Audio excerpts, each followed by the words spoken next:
క్రీస్తునాథుని యందు ప్రియ సహోదరి సహోదరులారా, ఈనాటి సువార్తలో యేసు ప్రభు పరలోక రాజ్యాన్ని సముద్రంలో వేయబడిన వలతో పోలుస్తూ ఉన్నాడు. ఆ వలలో మంచి చేపలు చెడు చేపలు రెండూ కూడా పడ్డాయి. చివరికి మంచి చేపలను ఒడ్డున తన యొక్క బుట్టలో వేసుకుంటున్నారు. పనికిరాని వాటిని తీసి బయట పడవేస్తున్నారు. అలాగే లోకాంతములో దేవుడు నీతిమంతులను దుష్టుల నుండి వేరు చేస్తూ ఉంటారు. అందుకే ప్రభు మత్తయి సువార్తలో 13వ అధ్యాయము 49-50 వచనములో ప్రభు ఈ విధంగా పలుకుతున్నారు. అట్లే అంత్యకాలమందు జరుగును, దేవదూతలు బయలుదేరి దుష్టులను నీతిమంతుల నుండి వేరుపరచి అగ్నిగుండంలో పడదోయుదురు. ఈ ఉపమానము మన జీవితాన్ని పరిశీలించుకోవటానికి ఒక గొప్ప పిలుపు. దేవుడు అందరినీ తన రాజ్యానికి ఆహ్వానిస్తూ ఉన్నాడు. అయితే ఆ పిలుపుకి మనము ప్రతిస్పందించాలి. మన జీవిత విధానం ద్వారా, మన ప్రేమ ద్వారా, విశ్వాసము ద్వారా, నీతితో మనము జీవించాలి. ఇవే తుదుతకు దేవుని యొద్దకు చేర్చేటువంటి గమ్యస్థానానికి చేర్చేటటువంటి పునాదులు. ఇవి కానీ లేకపోతే మనము దేవుని చెంతకి చేరలేము. అందుకే ప్రభు ఎప్పుడు కూడా నీ యొక్క బాహ్య రూపాన్ని చూడడు. నీ యొక్క బాహ్య రూపము ప్రభుకి అవసరం లేదు. ప్రభు ఏం చూస్తూ ఉంటాడు? ఎప్పుడు మీ యొక్క హృదయాన్ని చూస్తూ ఉంటాడు. నీ యొక్క హృదయం ఏ విధంగా ఉంది? మంచిగా ఉందా, లేకపోతే చెడుకు నీవు ఎక్కువ ప్రాముఖ్యతను ఇస్తూ ఉన్నాడా? ప్రభు ఎప్పుడు కూడా చూసేది మన యొక్క హృదయాన్ని మాత్రమే. అందుకే ప్రభు ఈనాటి సువిశేష పట్టణంలో చివరి వచనంలో ప్రభు చాలా చక్కగా పలుకుతున్నాడు. ఏమని?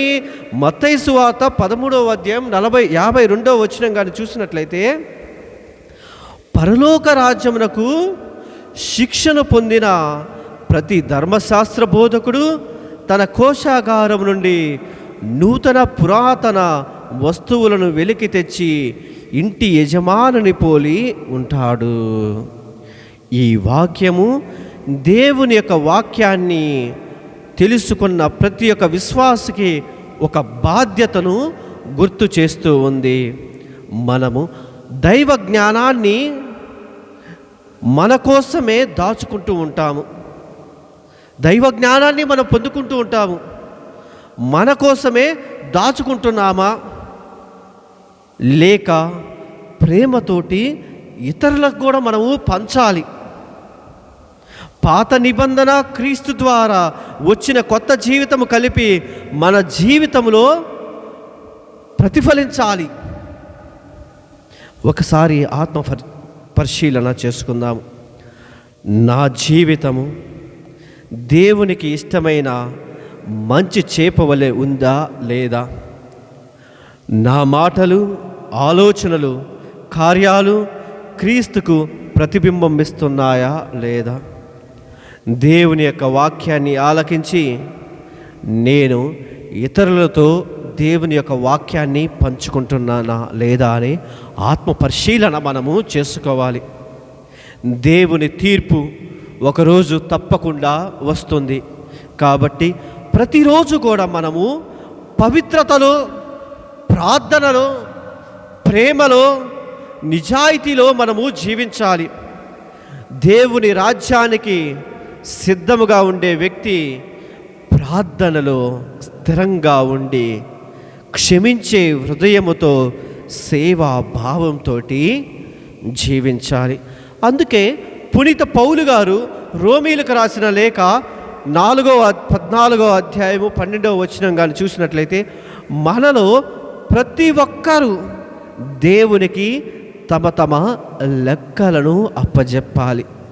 ఈ లోకంలో మనం జీవించేటటువంటి జీవిత విధానాన్ని బట్టి అంతిమ దినమున, తీర్పు దినమున మన యొక్క జీవితాన్ని బట్టే దేవుడు మనకి తీర్పును విధిస్తూ ఉంటాడు. ప్రియ సహోదరి సహోదరుల, అందరం కూడా కొంచెంసేపు కళ్ళు మూసుకొని ఆ ప్రభుని ప్రార్థించుదాము. సర్వశక్తి గల ఓ నిత్య సర్వేశ్వర, నీ రాజ్యానికి తగిన జీవితాన్ని జీవించే కృపను నాకు ప్రసాదించుము. నా హృదయాన్ని శుద్ధి చేసి మంచి ఫలాలు ఇచ్చే విశ్వాసిగా నన్ను మార్చుము.